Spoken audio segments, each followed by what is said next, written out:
ಎಲ್ರಿಗೂ ನಮಸ್ಕಾರ. ಜೀವನ್ಮುಕ್ತ ಮಹಾತ್ಮರ ಪಾದ ಪದ್ಮಗಳಿಗೆ ನನ್ನ ಪ್ರಣಾಮಗಳನ್ನು ಅರ್ಪಿಸುತ್ತಾ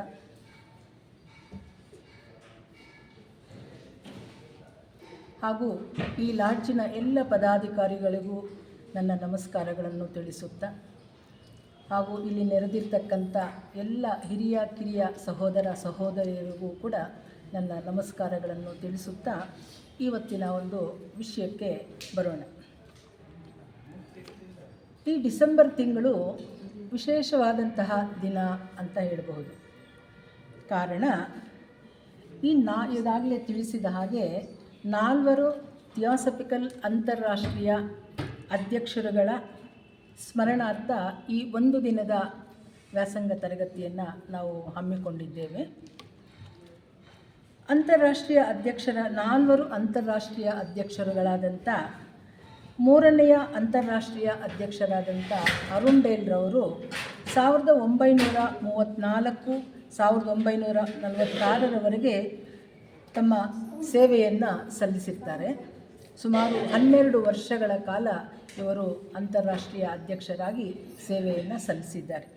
ಹಾಗೂ 4ನೆಯ ಅಂತಾರಾಷ್ಟ್ರೀಯ ಅಧ್ಯಕ್ಷರಾಗಿರ್ತಕ್ಕಂಥ ಜಿನರಾಜದಾಸರು ಇವರು 1946ರಿಂದ 1953ರ ತನಕ ತಮ್ಮ ಅಂತಾರಾಷ್ಟ್ರೀಯ ಅಧ್ಯಕ್ಷರಾಗಿ ಸೇವೆಯನ್ನು ಸಲ್ಲಿಸಿದ್ದಾರೆ.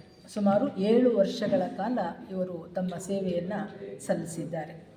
ಮತ್ತು 5ನೆಯ ಅಂತಾರಾಷ್ಟ್ರೀಯ ಅಧ್ಯಕ್ಷರಾಗಿರ್ತಕ್ಕಂಥ ಎನ್ ಶ್ರೀರಾಮ್ರವರು 1953ರಿಂದ 1973ರ ತನಕ ತಮ್ಮ ಸೇವೆಯನ್ನು ಸಲ್ಲಿಸಿದ್ದಾರೆ. ಸುಮಾರು 20 ವರ್ಷಗಳ ಕಾಲ ಇವರು ಅಂತಾರಾಷ್ಟ್ರೀಯ ಅಧ್ಯಕ್ಷರಾಗಿ ಸೇವೆಯನ್ನು ಸಲ್ಲಿಸಿದ್ದಾರೆ. ಇನ್ನು ಈಗ ನಾನು ಮಾತಾಡ್ತಕ್ಕಂಥ ವಿಷಯ 6ನೇ ಅಂತಾರಾಷ್ಟ್ರೀಯ ಅಧ್ಯಕ್ಷರಾಗಿರ್ತಕ್ಕಂಥ ಜಾನ್ ಕೋಟ್ಸ್ರವರು 1973ರಿಂದ 1979ರವರೆಗೆ ಅಂತಾರಾಷ್ಟ್ರೀಯ ಅಧ್ಯಕ್ಷರಾಗಿ ಇವರು ಸೇವೆಯನ್ನು ಸಲ್ಲಿಸಿದ್ದಾರೆ. ಸುಮಾರು 6 ವರ್ಷಗಳ ಕಾಲ ಇವರು ತಮ್ಮ ಸೇವೆಯನ್ನು ಸಲ್ಲಿಸಿರ್ತಕ್ಕಂಥದ್ದು. ಇವರೆಲ್ಲರ ಸ್ಮರಣಾರ್ಥವಾಗಿ ಈ ಒಂದು ದಿನದ ಕಾರ್ಯಕ್ರಮವನ್ನು ನಾವು ಈ ದಿನ ಆಚರಿಸ್ತಾ ಇದ್ದೀವಿ. ಈ ಸಮಯದಲ್ಲಿ ನನ್ನ ಪಾಲಿಗೆ ಬಂದಂತಹ ಒಂದು ವಿಷಯ 6ನೇ ಅಂತಾರಾಷ್ಟ್ರೀಯ ಅಧ್ಯಕ್ಷರಾಗಿರ್ತಕ್ಕಂಥ ಜಾನ್ ಕೋಟ್ಸ್ರವರ ವಿಚಾರವನ್ನು ತಮ್ಮೊಂದಿಗೆ ಹಂಚಿಕೊಳ್ಳೋದಕ್ಕೆ ನನಗೆ ಅವಕಾಶ ಬಂದಿರತಕ್ಕಂಥ ಒಂದು ಸುದವಕಾಶ ಅಂತಲೇ ಹೇಳಬಹುದು. ಈಗ ಬ್ರಹ್ಮವಿದ್ಯೆ ಅಥವಾ ಥಿಯಾಸಫಿ ಅನ್ನುವಂಥದ್ದು ಸಕಲ ಚರಾಚರ ವಸ್ತುಗಳ ಬಗ್ಗೆ ಅರಿವನ್ನು ಮೂಡಿಸುವಂತಹ ಒಂದು ದಿವ್ಯ ಜ್ಞಾನ ಅಂತಂದ್ಬಿಟ್ಟು ನಮಗೆಲ್ಲ ಗೊತ್ತಿರ್ತಕ್ಕಂಥ ವಿಷಯ. ದಿವ್ಯ ಜ್ಞಾನ ಅಂತ ಹೇಳ್ಬೋದು, ಬ್ರಹ್ಮಜ್ಞಾನ ಅಂತ ಹೇಳ್ಬೋದು, ಅಥವಾ ಆತ್ಮಜ್ಞಾನ ಅಂತಲೂ ತಿಳ್ಕೊಳ್ಬೋದು. ಇಂತಹ ಮಹತ್ವಪೂರ್ಣವಾಗಿರ್ತಕ್ಕಂಥ ದಿವ್ಯ ಜ್ಞಾನವನ್ನು ಇಡೀ ಮಾನವ ಕೋಟಿಗೆ ತಲುಪಿಸುವ ಉದ್ದೇಶದಿಂದ ಹಾಗೂ ಕೆಲವು ಮಹಾತ್ಮರ ಪ್ರೇರಣೆಯಿಂದ ಈ ಒಂದು ಥಿಯಾಸಫಿಯು ಸ್ಥಾಪನೆ ಆಯಿತು ಅಂತಂದ್ಬಿಟ್ಟು ನಮಗೆಲ್ಲ ಗೊತ್ತಿರ್ತಕ್ಕಂಥ ವಿಚಾರ. ಇಂತಹ ವಿಶ್ವವ್ಯಾಪಕವಾಗಿರ್ತಕ್ಕಂಥ ಸೊಸೈಟಿಯ ಮುಖ್ಯ ಉದ್ದೇಶ ಏನು? ಮಾನವ ಕೋಟಿಗೆ ಸಾರ್ವತ್ರಿಕ ಸಹೋದರ ಭಾವ ಅಥವಾ ವಿಶ್ವ ಭ್ರಾತೃತ್ವವನ್ನು ಅನುಷ್ಠಾನಗೊಳಿಸುವುದೇ ಆಗಿದೆ ಅಂತಂದ್ಬಿಟ್ಟು ತಿಳಿಸ್ತಾರೆ. ಇನ್ನು ಪ್ರತಿಯೊಬ್ಬ ಸದಸ್ಯನಿಗೂ ಕೂಡ ವಿಶಾಲವಾದಂತಹ ದೃಷ್ಟಿಕೋನವಿರಬೇಕು. ಸುಮ್ಮನೆ ಸದಸ್ಯರಾಗಿದ್ದ ಮಾತ್ರಕ್ಕೆ ಪ್ರಯೋಜನ ಆಗೋದಿಲ್ಲ. ಪ್ರತಿಯೊಬ್ಬ ಥಿಯಾಸಫಿ ಸದಸ್ಯನೂ ಕೂಡ ವಿಶಾಲವಾದಂತಹ ದೃಷ್ಟಿಕೋನವನ್ನು ಇಟ್ಕೊಂಡಿರಬೇಕು ಅಂತಂದ್ಬಿಟ್ಟು ತಿಳಿಸ್ತಾರೆ. ಆಮೇಲೆ ತಾನಿರ್ತಕ್ಕಂಥ ಸ್ಥಳ ಅಥವಾ ಸುತ್ತಮುತ್ತಲೂ ಇರ್ತಕ್ಕಂಥ ಪರಿಸರದ ಬಗ್ಗೆ ನಮಗೆ ಗೊತ್ತಿರಬೇಕು. ಇವಾಗ ಎಷ್ಟೋ ಸಲ ನಮ್ಮ ಅಕ್ಕಪಕ್ಕದ ಮನೆಯವರಲ್ಲಿ ಏನು ನಡೀತಾ ಇದೆ ಅನ್ನೋದೇ ನಮಗೆ ಗೊತ್ತಿರಲ್ಲ. ಹಾಗೆ ಅಲ್ಲದೆ ಅವರ ಬಗ್ಗೆ ಕೂಡ ನಾವು ವಿಚಾರಣೆಯನ್ನು ತಿಳ್ಕೊಳ್ತಾ ಇರಬೇಕು, ಯೋಗಕ್ಷೇಮಗಳನ್ನು ತಿಳ್ಕೊಳ್ತಾ ಇರಬೇಕು ಅಂತಂದ್ಬಿಟ್ಟು ತಿಳಿಸ್ತಾರೆ. ಮತ್ತು ಅವರ ಬಗ್ಗೆ ಸಹಾನುಭೂತಿಯಿಂದನೂ ಇರಬೇಕು ಅಂತಂದ್ಬಿಟ್ಟು ಹೇಳ್ತಾರೆ. ಹಾಗೆ ಬೇರೆ ಮತಧರ್ಮಗಳ ಬಗ್ಗೆ ನಮಗೆ ಗೌರವ ಇರಬೇಕು. ನಮ್ಮ ಮತ ಮಾತ್ರ ಶ್ರೇಷ್ಠ, ಇನ್ನೊಂದು ಮತ ಕನಿಷ್ಠ ಅನ್ನುವಂತಹ ಒಂದು ಭಾವನೆ ಇಟ್ಕೊಳ್ದಲ್ಲೇ ಎಲ್ಲ ಮತ ಧರ್ಮಗಳ ಬಗ್ಗೆ ನಮಗೆ ಗೌರವ ಇರಬೇಕು ಅಂತಂದ್ಬಿಟ್ಟು ತಿಳಿಸ್ತಾರೆ. ಒಬ್ಬ ವ್ಯಕ್ತಿ ಯಾವುದೇ ಮತಧರ್ಮಕ್ಕೆ ಸೇರಿದ್ರೂ ಕೂಡ ಅವರು ಥಿಯಾಸಫಿಯನ್ನು ಎತ್ತಿ ಹಿಡಿಯುವಂತಹ ಒಂದು ವಿಶ್ವಧರ್ಮ ಅಥವಾ ವಸುದೈವ ಕುಟುಂಬಕಂ ಎಂಬ ಒಂದು ಮೂಲ ಮಂತ್ರವಾಗಿರಬೇಕು ಅಂತ ತಿಳಿಸ್ತಾರೆ. ಈ ಉದ್ದೇಶವನ್ನು ಜಾರಿಗೊಳಿಸುವ ಸಲುವಾಗಿ ಥಿಯಾಸಫಿಯ ಮೂಲ ಸ್ಥಾಪಕರಾಗಿರ್ತಕ್ಕಂಥ ಜೀವನ್ಮುಕ್ತ ಮಹಾತ್ಮರಾದ ಕುತುಮಿ ಮತ್ತು ಮೌರ್ಯ ಮಹರ್ಷಿಗಳ ಸಲಹೆಯಂತೆ ಸಂಸ್ಥೆಯ ಅಧ್ಯಕ್ಷರುಗಳು ಥಿಯಾಸಫಿಯನ್ನು ತಮ್ಮ ಜೀವಿತದಲ್ಲಿ ಅನುಷ್ಠಾನ ಮಾಡಿದ ಕೆಲವು ಮಹನೀಯರು ತಮ್ಮ ಬರಹಗಳಿಂದ ಹಾಗೂ ಉಪನ್ಯಾಸಗಳಿಂದ ಮಾನವನ ಆಧ್ಯಾತ್ಮಿಕ ಪುನರುತ್ಥಾನ ಸಾಧಿಸಲು ಶ್ರಮಿಸಿದವರನ್ನು ಕೃತಜ್ಞತೆಯಿಂದ ಸ್ಮರಿಸುವುದು ನಿಮ್ಮೆಲ್ಲರ ಆದ್ಯ ಕರ್ತವ್ಯವಾಗಿದೆ ಅಂತ ತಿಳಿಸ್ತಾರೆ. ಈಗ ವಿಷಯಕ್ಕೆ ಬರೋಣ. ಇವತ್ತು ನನ್ನ ಪಾಲಿಗೆ ಬಂದಿರತಕ್ಕಂಥ ವಿಷಯ ಜಾನ್ ಕೋಟ್ಸ್ ಅವರ ಬಗ್ಗೆ ಕೆಲವೊಂದು ವಿಷಯಗಳನ್ನು ತಮ್ಮೊಂದಿಗೆ ಹಂಚಿಕೊಳ್ಳಿಕ್ಕೆ ಪ್ರಯತ್ನ ಮಾಡ್ತೀನಿ. ಇವರು 6ನೆಯ ಅಂತಾರಾಷ್ಟ್ರೀಯ ಅಧ್ಯಕ್ಷರು ಅಂತಂದ್ಬಿಟ್ಟು ನಮಗೆಲ್ಲ ಈಗಾಗಲೇ ತಿಳ್ಕೊಂಡ್ವಿ. ಇವರ ಬಾಲ್ಯ ಮತ್ತು ಕುಟುಂಬ ಮತ್ತು ವಿದ್ಯಾಭ್ಯಾಸದ ಬಗ್ಗೆ ಸಂಕ್ಷಿಪ್ತವಾಗಿ ತಿಳ್ಕೊಳ್ಳೋಕ್ಕೆ ಪ್ರಯತ್ನ ಮಾಡೋಣ. ಇವರು 1906 ಜುಲೈ 8ರಂದು ಸ್ಕಾಟ್ಲೆಂಡ್ನಲ್ಲಿ ಜನಿಸಿದ್ದು ಅಂತಂದ್ಬಿಟ್ಟು ತಿಳಿಸ್ತಾರೆ. ಇವರ ತಂದೆ ಅರ್ನೆಸ್ಟ್ ಕೋಟ್ಸ್. ಇವರು ಕೋಟ್ಸ್ ಎಂಬ ಅಂತಾರಾಷ್ಟ್ರೀಯ ಮಟ್ಟದಲ್ಲಿ ಹೆಸರುವಾಸಿಯಾದಂಥ ಕೋಟ್ಸ್ ದಾರವನ್ನು ತಯಾರು ಮಾಡುವ ಕಂಪನಿಯಲ್ಲಿ ನಿರ್ದೇಶಕರಾಗಿದ್ದರು ಅಂತಂದ್ಬಿಟ್ಟು ತಿಳಿಸ್ತಾರೆ. ಇನ್ನು ಜಾನ್ ಕೋಟ್ಸ್ರವರ ವಿದ್ಯಾಭ್ಯಾಸ. ಇವರ ಪ್ರಾಥಮಿಕ ಶಿಕ್ಷಣ ಸ್ಕಾಟ್ಲೆಂಡ್ನಲ್ಲೇ ನಡೆಯುತ್ತೆ. ನಂತರ ಕಾಲೇಜು ವಿದ್ಯಾಭ್ಯಾಸ ಇಂಗ್ಲೆಂಡ್ನಲ್ಲಿರ್ತಕ್ಕಂಥ ಈಟನ್ ಎಂಬ ಪ್ರಸಿದ್ಧ ಕಾಲೇಜಿನಲ್ಲಿ ಇವರ ಒಂದು ವಿದ್ಯಾಭ್ಯಾಸ ಮುಗಿಸ್ತಾರೆ. ಅಲ್ಲಿಂದ ವಿದ್ಯಾಭ್ಯಾಸ ಮುಗಿದ ನಂತರ ಫ್ರೆಂಚ್ ಭಾಷೆಯನ್ನು ಕಲೀಲಿಕ್ಕೆ ಅಂತಂದ್ಬಿಟ್ಟು ಫ್ರಾನ್ಸ್ಗೆ ಹೋಗ್ತಾರೆ. ಅಲ್ಲಿ ಅವರ ತಂದೆ ವ್ಯಾಪಾರಕ್ಕಾಗಿ ಫ್ರಾನ್ಸ್ ಭಾಷೆಯನ್ನು ಕಲ್ತ್ಕೊಂಡಾದ ಮೇಲೆ ಅವರ ತಂದೆಯವರು ವ್ಯಾಪಾರಕ್ಕಾಗಿ ಈ ಕೋಟ್ಸ್ರವರನ್ನು ಗ್ಲಾಸ್ಗೋ ಎಂಬ ಕಚೇರಿಗೆ ಕಳಿಸ್ಕೊಡ್ತಾರೆ. ಅಲ್ಲಿ ಸುಮಾರು 2 ವರ್ಷಗಳ ಕಾಲ ಆ ವ್ಯಾಪಾರದಲ್ಲಿ ಸಕ್ರಿಯವಾಗಿ ಪಾಲ್ಗೊಳ್ತಾರೆ. ನಂತರ 2 ವರ್ಷಗಳ ನಂತರ ಯುರೋಪಿನ ವಿಯೆನ್ನಾಗೆ ವಾಪಸ್ ಬರ್ತಾರೆ. ಅಲ್ಲಿ ಸುಮಾರು 3 ವರ್ಷಗಳ ಕಾಲ ಅಲ್ಲೇ ಇದ್ದು ಅಲ್ಲಿ ಜರ್ಮನ್ ಭಾಷೆಯನ್ನು ಕಲಿತಾರೆ. ನಂತರ ಲಂಡನ್ನಲ್ಲಿ ಸ್ಟಾಕ್ ಎಕ್ಸ್ಚೇಂಜ್ ಕಚೇರಿಯಲ್ಲಿ ಇವರು ಕೆಲಸಕ್ಕೆ ಸೇರಿಕೊಳ್ತಾರೆ. ಅಲ್ಲಿಂದ ಮತ್ತೆ ವಿಯೆನ್ನಾಗೆ 1932ರಲ್ಲಿ ವಾಪಸ್ ಬಂದುಬಿಡ್ತಾರೆ. ಅಲ್ಲಿ ವಾಪಸ್ ಬಂದ ಮೇಲೆ ಒಂದು ದಿನ ಅವರು ಒಂದು ಕಾಫಿ ಕುಡಿಯೋಕ್ಕೆ ಅಂತಂದ್ಬಿಟ್ಟು ಒಂದು ಹೋಟೆಲ್ಗೆ ಹೋಗ್ತಾರೆ. ಅಲ್ಲಿ ಒಬ್ಬ ಅಪರಿಚಿತ ವ್ಯಕ್ತಿಯ ಪರಿಚಯ ಕೂಡ ಇವರಿಗೆ ಆಗುತ್ತೆ. ಆ ವ್ಯಕ್ತಿಯ ಜೊತೆ ಮಾತಾಡ್ತಾ ಆ ವ್ಯಕ್ತಿ ಈ ನಮ್ಮ ಥಿಯಾಸಫಿ ಬಗ್ಗೆನೇ ವಿಷಯವನ್ನು ತಿಳಿಸ್ತಾ ಇರ್ತಾರೆ. ಆ ಅಪರಿಚಿತ ವ್ಯಕ್ತಿಯ ಮಾತುಗಳನ್ನು ಕೇಳಿದ ಜಾನ್ ಕೋಟ್ಸ್ ಏನು ಹೇಳ್ತಾರೆ ಅಂದರೆ, ಈ ಮಾತುಗಳನ್ನು ಕೇಳಿ ನನ್ನ ಜೀವನವೇ ಬದಲಾಯಿತು ಅಂತಂದ್ಬಿಟ್ಟು ಹೇಳ್ತಾರೆ. ಇವರು ಮೊದಲು ಮಾಂಸಾಹಾರಿಯಾಗಿದ್ದರು, ಮತ್ತು ಧೂಮಪಾನ ಮಾಡ್ತಾಯಿದ್ರು, ಮದ್ಯ ಸೇವನೆ ಮಾಡ್ತಾಯಿದ್ರು ಅಂತ ಅವರೇ ಹೇಳಿಕೊಂಡಿದ್ದಾರೆ. ಹೀಗೆ ಇಂತಹ ಒಂದು ಅಭ್ಯಾಸಗಳನ್ನು ಇಟ್ಕೊಂಡಿರ್ತಕ್ಕಂಥ ಒಬ್ಬ ವ್ಯಕ್ತಿ ಒಂದು ಸಲ ಏನು ಮಾಡ್ತಾರೆ, ಪಕ್ಷಿಯನ್ನು ಬೇಟೆಯಾಡಬೇಕು ಅಂತಂದ್ಬಿಟ್ಟು ಬಂದೂಕಿನಿಂದ ಒಂದು ಪಕ್ಷಿಯನ್ನು ಹೊಡಿತಾರೆ. ಆ ಪಕ್ಷಿಯನ್ನು ಹೊಡೆದಾಗ ಆ ಪಕ್ಷಿ ಸಾಯಲಿಲ್ಲ, ಕೆಳಗೆ ಬಿದ್ದೋಗುತ್ತೆ. ಕೆಳಗೆ ಬಿದ್ದು ಅದು ಒದ್ದಾಡ್ತಾ ಇರುತ್ತೆ, ನರಳಾಡ್ತಾ ಇರುತ್ತೆ ಆ ಒಂದು ಪಕ್ಷಿ. ಆ ಒಂದು ನರಳಾಟವನ್ನು ನೋಡಿರ್ತಕ್ಕಂಥ ಈ ಜಾನ್ ಕೋಟ್ಸ್ರವರಿಗೆ ಅದರ ಬಗ್ಗೆ ತುಂಬ ಕನಿಕರ ಉಂಟಾಗುತ್ತೆ. ನಾನು ತಪ್ಪು ಮಾಡಿದೆ, ಇಂಥ ಕೆಲಸ ಮಾಡಬಾರ್ದಿತ್ತು ಅಂತಂದ್ಬಿಟ್ಟು ಅವರು ಅಂದಿನಿಂದ ನಾನು ಇವತ್ತಿನಿಂದ ಪ್ರಾಣಿ ಹಿಂಸೆ ಮಾಡೋದಿಲ್ಲ ಹಾಗೂ ನಾನು ಮಾಂಸಾಹಾರವನ್ನು ಸೇವನೆ ಮಾಡೋದಿಲ್ಲ ಅಂತಂದ್ಬಿಟ್ಟು ಅಂದಿನಿಂದ ಅವರು ಮಾಂಸಾಹಾರವನ್ನು ಬಿಟ್ಟರು ಅಂತಂದ್ಬಿಟ್ಟು ಹೇಳ್ತಾರೆ. ಅದೇ ರೀತಿ ಆಕ್ಸ್ಫರ್ಡ್ ಗ್ರೂಪ್ ಎಂಬ ಒಂದು ನೀತಿ ಬೋಧನೆಯ ಸಂಸ್ಥೆಯಲ್ಲಿ ಇವರು ಕೆಲಸ ಮಾಡ್ತಾ ಇರ್ತಾರೆ.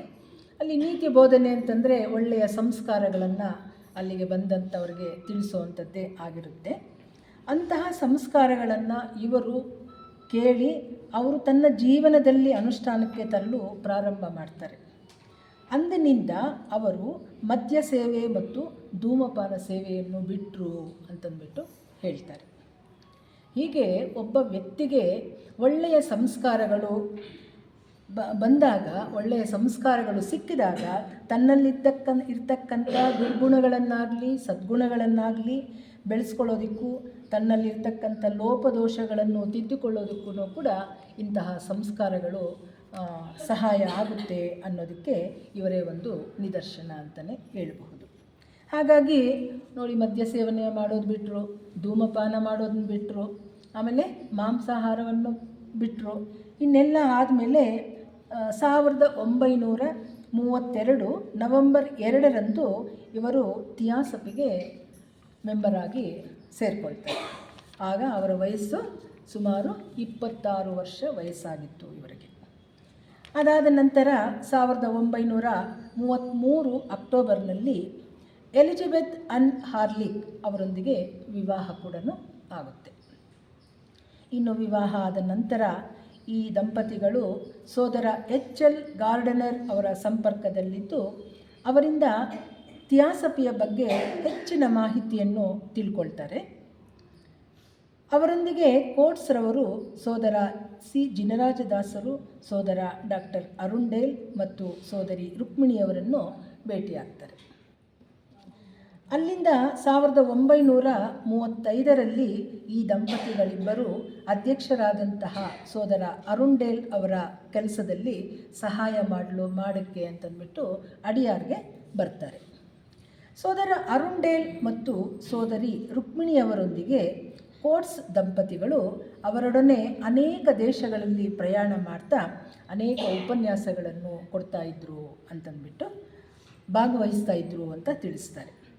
ಹಾಗಾಗಿ ಡಾಕ್ಟರ್ ಅರುಣ್ ರವರು ಬಹಳ ಇಷ್ಟಪಡುತ್ತಿದ್ದಂಥ ವರ್ಲ್ಡ್ ಫೆಡರೇಷನ್ ಆಫ್ ಯಂಗ್ ಥಿಯಾಸಫಿಸ್ಟ್ ಅನ್ನುವಂಥ ಒಂದು ಸಂಸ್ಥೆಯನ್ನು ಸೋದರ ಕೋಟ್ಸ್ರವರ ಜವಾಬ್ದಾರಿಗೆ ಕೊಟ್ಬಿಡ್ತಾರೆ. ಈ ಜವಾಬ್ದಾರಿಯನ್ನು ಕೋಟ್ಸ್ರವರು ಬಹಳ ಅಚ್ಚುಕಟ್ಟಾಗಿ ನಡೆಸ್ಕೊಂಡು ಹೋಗ್ತಾರೆ ಅಂತಂದ್ಬಿಟ್ಟು ತಿಳಿಸ್ತಾರೆ. ಇನ್ನು 1938ರಲ್ಲಿ ಜಾನ್ ಕೋಟ್ಸ್ರವರ ತಂದೆಯ ನಿಧನ, ಅವರು ಸ್ವರ್ಗಕ್ಕೆ ಸೇರ್ತಾರೆ, ಸ್ವಸ್ಥಾನವನ್ನು ಸೇರ್ತಾರೆ. ಆದ ಕಾರಣ ಇವರು ಮತ್ತೆ ಇಂಗ್ಲೆಂಡಿಗೆ ವಾಪಸ್ ಬರಬೇಕಾಗುತ್ತೆ. ಆಗ ಅಲ್ಲಿ ವಿಶ್ವದ ಎರಡನೇ ಮಹಾಯುದ್ಧ ನಡೀತಾ ಇರುತ್ತೆ. ಆ ಸಮಯದಲ್ಲಿ ಇವರು ಅಲ್ಲಿಗೆ ವಾಪಸ್ ಹೊರಟೋಗ್ತಾರೆ. ಆ ಸಮಯದಲ್ಲಿ ಇವರು ಕೂಡ ಸೈನ್ಯದಲ್ಲಿ ಕೆಲಸ ಮಾಡೋಕ್ಕೆ ಪ್ರಾರಂಭ ಮಾಡ್ತಾರೆ. ಹೀಗೆ ಕೆಲಸ ಮಾಡ್ತಾ ಮಾಡ್ತಾ ಅವರಿಗೆ ಒಂದು ಅಪಘಾತ ಆಗುತ್ತೆ ಅಥವಾ ಒಂದು ಗಾಯ ಆಗಿಬಿಡುತ್ತೆ, ಕಾಲಿಗೆ ಪೆಟ್ಟಾಗುತ್ತೆ. ಆದ್ದರಿಂದ ಅವರು ಆ ಸೈನ್ಯವನ್ನು ಬಿಡಬೇಕಾಗಿ ಬಂತು ಅಂತಂದ್ಬಿಟ್ಟು ತಿಳಿಸ್ತಾರೆ. ಆಗ ಇವರು ಲಂಡನ್ನಿನಲ್ಲಿ ಸೋದರ C ಜಿನರಾಜದಾಸರು ಪ್ರಾರಂಭಿಸಿದ ಫೈರ್ ಬ್ರಿಗೇಡ್ನಲ್ಲಿ ಸೇವೆ ಸಲ್ಲಿಸುತ್ತಿದ್ದರು. ಯಾವಾಗ ಈ ಪೆಟ್ಟಾದ ಮೇಲೆ ಅವರು ಅಲ್ಲಿ ಸೈನ್ಯದಲ್ಲಿ ಪಾಲ್ಗೊಳ್ಳೋಕ್ಕೆ ಸಾಧ್ಯ ಆಗಲಿಲ್ಲ ಅಂತಂದ್ಬಿಟ್ಟು ಮತ್ತೆ ಲಂಡನ್ಗೆ ವಾಪಸ್ ಬಂದು ಈ ಫೈರ್ ಬ್ರಿಗೇಡ್ನಲ್ಲಿ ಸೇವೆಯನ್ನು ಸಲ್ಲಿಸ್ತಾ ಇರ್ತಾರೆ. ಇನ್ನು 1941ರಿಂದ 1946ರವರೆಗೂ ಇಂಗ್ಲೀಷ್ ಸೆಕ್ಷನ್ನಿನ ಜನರಲ್ ಸೆಕ್ರೆಟರಿಯಾಗಿಯೂ ಕೂಡ ಇವರು ಕಾರ್ಯವನ್ನು ನಿರ್ವಹಿಸ್ತಾ ಇದ್ದರು ಅಂತಂದ್ಬಿಟ್ಟು ತಿಳಿಸ್ತಾರೆ. ನಂತರ ಇವರು ಅಮೇರಿಕಾಗೆ ಹೋಗಿ ಆ ದೇಶದ ನಾನಾ ಕಡೆಗಳಲ್ಲಿ ಥಿಯಾಸಫಿಯ ಬಗ್ಗೆ ಕೆಲವು ಉಪನ್ಯಾಸಗಳನ್ನು ನೀಡುತ್ತಾ ಕೆನಡಾ, ಮೆಕ್ಸಿಕೋ ಹಾಗೂ ಕ್ಯೂಬಾ ದೇಶಗಳಿಗೂ ಕೂಡ ಭೇಟಿ ಕೊಡ್ತಾರೆ. 1949ರಲ್ಲಿ ಆಸ್ಟ್ರೇಲಿಯಾ ಮತ್ತು ನ್ಯೂಜಿಲೆಂಡಿನ ಲಾಡ್ಜುಗಳು ಹಾಗೂ ಯುರೋಪ್ ಮತ್ತು ಇಂಗ್ಲೆಂಡಿನ ಲಾಡ್ಜುಗಳಿಗೆ ಭೇಟಿ ನೀಡಿ ಅನೇಕ ಉಪನ್ಯಾಸಗಳನ್ನು ಕೊಡ್ತಾ ಬರ್ತಾರೆ. 1953ರಲ್ಲಿ ಸೋದರ ಬೆಟ್ಸನ್ ರವರು ಯುರೋಪಿನ ನಿರಾಶ್ರಿತರ ಕ್ಯಾಂಪಸ್ನಲ್ಲಿದ್ದವರಿಗೆ ಸಹಾಯ ಮಾಡಲು ವಿಂಗ್ಸ್ ಆಫ್ ಫ್ರೆಂಡ್ಶಿಪ್ ಎಂಬ ಸಂಸ್ಥೆಯನ್ನು ಪ್ರಾರಂಭ ಮಾಡ್ತಾರೆ. ಇದಕ್ಕೆ ಜಾನ್ ಕೋಟ್ಸ್ ರವರು ಕೂಡ ಸಹಾಯವನ್ನು ಮಾಡ್ತಾ ಇರ್ತಾರೆ. ಇನ್ನು 1959ರಿಂದ 1968ರವರೆಗೆ ಯುರೋಪಿಯನ್ ಫೆಡರೇಷನ್ ಅಧ್ಯಕ್ಷರಾಗಿಯೂ ಕೂಡ ಇವರು ಕಾರ್ಯವನ್ನು ನಿರ್ವಹಿಸ್ತಾ ಇದ್ದರು ಅಂತ ತಿಳಿಸ್ತಾರೆ.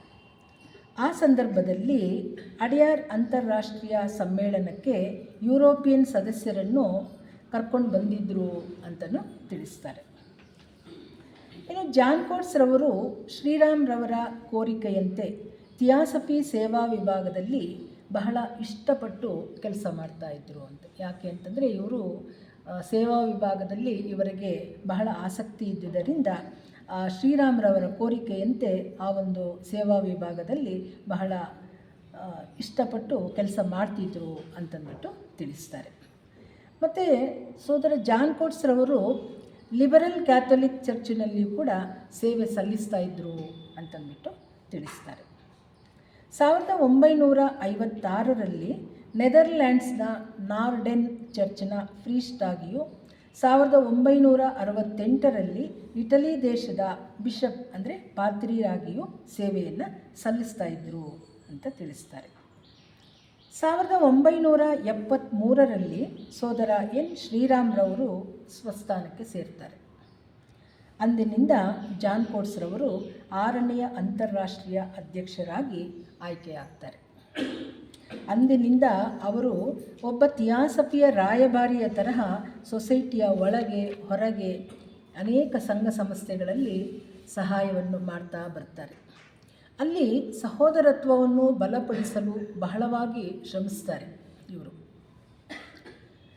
ಥಿಯಾಸಫಿಯ ತತ್ವಗಳನ್ನು ಪ್ರಚಾರ ಮಾಡಲು, ಥಿಯಾಸಫಿ ಸಾಹಿತ್ಯವನ್ನು ಅಂದವಾಗಿ ಆಕರ್ಷಕವಾಗಿ ಮುದ್ರಿಸಲು ವ್ಯವಸ್ಥೆ ಮಾಡ್ತಾ ಇರ್ತಾರೆ. ಅಡ್ಯಾರ್ನಲ್ಲಿ ಯೂತ್ ಸೆಂಟರನ್ನು ಸ್ಥಾಪಿಸಿ ಯುವಕರು ಥಿಯಾಸಫಿಕಲ್ ಸೊಸೈಟಿಯಲ್ಲಿ ಹೆಚ್ಚು ಆಸಕ್ತಿ ಹೊಂದಲು ಅನುಕೂಲ ಮಾಡಿಕೊಡ್ತಾರೆ. ಇವರು ಥಿಯಾಸಫಿ ಸೇವಾ ವಿಭಾಗಕ್ಕೆ ಅಂತಾರಾಷ್ಟ್ರೀಯ ಅಧ್ಯಕ್ಷರಾಗಬೇಕು ಅಂತ ತೀರ್ಮಾನವನ್ನು ತೆಗೆದುಕೊಂಡು ಅವರೇ ಅಧ್ಯಕ್ಷರಾಗಿ ಸೇವಾ ವಿಭಾಗದಲ್ಲಿ ಕಾರ್ಯವನ್ನು ನಿರ್ವಹಿಸ್ತಾ ಇರ್ತಾರೆ.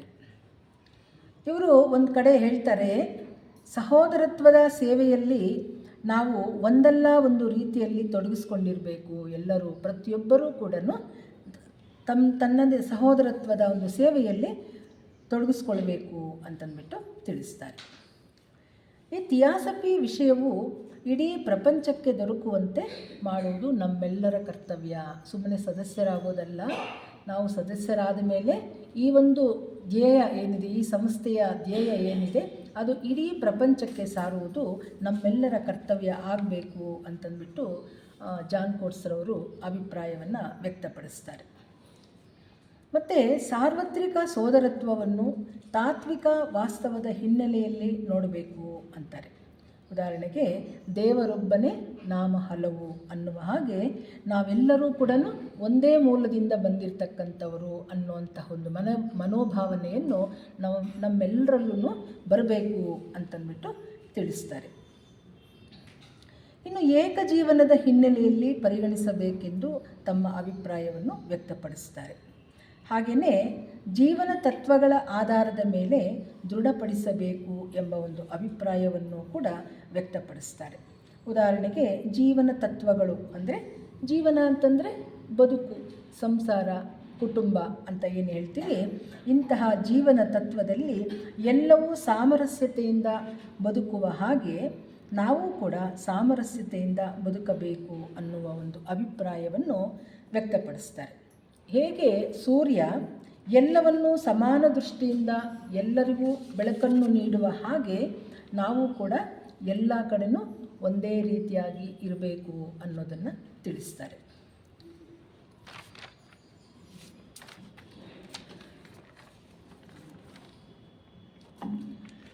ಆಮೇಲೆ ಇಲ್ಲಿ ಹೇಳ್ತಾರೆ, ಪ್ರತಿಯೊಬ್ಬ ಸದಸ್ಯನೂ ಸಹ ದಿವ್ಯಜ್ಞಾನದ ಸಣ್ಣ ಅಭಿವ್ಯಕ್ತಿ ಎಂಬ ಅಭಿಪ್ರಾಯವನ್ನು ಕೂಡ ವ್ಯಕ್ತಪಡಿಸ್ತಾರೆ. ಆಮೇಲೆ ಕೋಟ್ಸ್ರವರು ತಮ್ಮ ಆನ್ ಓಪನ್ ಹಾರ್ಟ್ ಅಂದರೆ ತೆರೆದ ಹೃದಯ ಎಂಬ ಒಂದು ಗ್ರಂಥದಲ್ಲಿ ಆಧ್ಯಾತ್ಮಿಕ ವಿಷಯಗಳನ್ನೊಳಗೊಂಡ ಪ್ರೇಮ ಮತ್ತು ನಿಸ್ವಾರ್ಥ ಬೆಂಬಲ ಎಂಬ ವಿಷಯಗಳಿಗೆ ಹೆಚ್ಚಿನ ಒಂದು ಪ್ರಾಧಾನ್ಯತೆಯನ್ನು ನೀಡ್ತಾರೆ.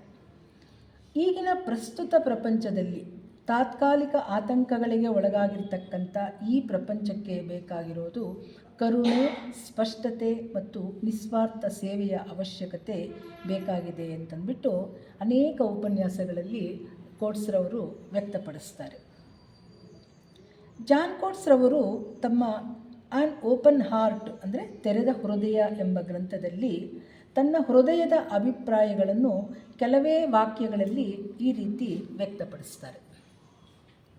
ಅಧಿಕಾರದ ಮೇಲಿನ ಮೋಹವನ್ನು ಪ್ರೀತಿಯ ಶಕ್ತಿಯಿಂದ ಬದಲಾಯಿಸಬೇಕು ಅಂತಂದ್ಬಿಟ್ಟು, ಮತ್ತು ಪ್ರೀತಿ ಮತ್ತು ಗೌರವವು ಸಹಜ ಆಧ್ಯಾತ್ಮಿಕ ಭಾವನೆಗಳಿಗೆ ಪೂರಕವಾಗಿರಬೇಕು ಅಂತ ತಿಳಿಸ್ತಾರೆ.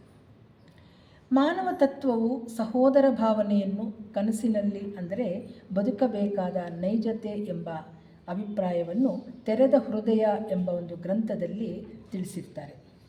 ಇನ್ನು ಪ್ರಪಂಚದಾದ್ಯಂತ ಇರುವ ಯುವ ಜನರನ್ನು ಒಟ್ಟುಗೂಡಿಸುವ ಕೆಲಸವನ್ನು ಕೈಗೆತ್ತಿಕೊಂಡು ಅವರು ಬಹಳ ಶ್ರಮಪಡ್ತಾ ಈ ಒಂದು ಕೆಲಸವನ್ನು ಮಾಡ್ತಾಯಿದ್ರು ಅಂತಂದ್ಬಿಟ್ಟು ಹೇಳ್ತಾರೆ. ಆಮೇಲೆ ಇಂಗ್ಲೀಷ್, ಫ್ರೆಂಚ್, ಸ್ಪ್ಯಾನಿಷ್ ಮತ್ತು ಜರ್ಮನ್ ಭಾಷೆಗಳಲ್ಲಿ ವಿಳಾಸಗಳನ್ನು ಕೊಡುವುದರ ಮೂಲಕ ಒಟ್ಟುಗೂಡಿಸುವ ಕೆಲಸವನ್ನು ಮಾಡ್ತಾಯಿದ್ರು ಅಂತಂದ್ಬಿಟ್ಟು ತಿಳಿಸ್ತಾರೆ. ಇವರು ಸ್ನೇಹ ಮತ್ತು ಪ್ರೇಮ ಭಾವನೆಗಳಿಗೆ ಹೆಸರುವಾಸಿಯಾಗಿದ್ದರು ಅಂತಂದ್ಬಿಟ್ಟು ತಿಳಿಸ್ತಾರೆ. ಇವರು ಅಂತಾರಾಷ್ಟ್ರೀಯ ಅಧ್ಯಕ್ಷರ ಅವಧಿಯಲ್ಲಿ ಥಿಯಾಸಫಿಕಲ್ ಸೊಸೈಟಿಯ ಶತಮಾನೋತ್ಸವದಲ್ಲಿ ಕನ್ವೆನ್ಷನ್ ಅಡಿಯಾರ್ನಲ್ಲಿ ನಡೆದಾಗ ವಿಶ್ವದ ವಿವಿಧ ಕಡೆಗಳಿಂದ ಸುಮಾರು 3,000 ಪ್ರತಿನಿಧಿಗಳು ಭಾಗವಹಿಸಿದ್ರು ಅಂತಂದ್ಬಿಟ್ಟು ತಿಳಿಸ್ತಾರೆ. ಇವರು ಪ್ರೇಮ ಮತ್ತು ಸ್ನೇಹಮಯ ವ್ಯಕ್ತಿತ್ವ ಥಿಯಾಸಫಿ ಸಂದೇಶವನ್ನು ಇಡೀ ಪ್ರಪಂಚದಾದ್ಯಂತ ಪ್ರಸರಿಸಲು ಸಾಧ್ಯವಾಯಿತು ಅಂತಂದ್ಬಿಟ್ಟು ಅವರು ಅಭಿಪ್ರಾಯವನ್ನು ವ್ಯಕ್ತಪಡಿಸ್ತಾರೆ. ಇನ್ನು ಜಾನ್ ಕೋಟ್ಸ್ರವರು 26/12/1979 ಹೃದಯಾಘಾತದಿಂದ ಸ್ವಸ್ಥಾನ ಸೇರ್ತಾರೆ ಅಂತಂದ್ಬಿಟ್ಟು ಹೇಳ್ತಾರೆ. ಅಂದು ಅಡಿಯಾರ್ ಸಮ್ಮೇಳನದ ಪ್ರಾರಂಭದ ದಿನ ಅಂತಂದ್ಬಿಟ್ಟು ಹೇಳ್ತಾರೆ.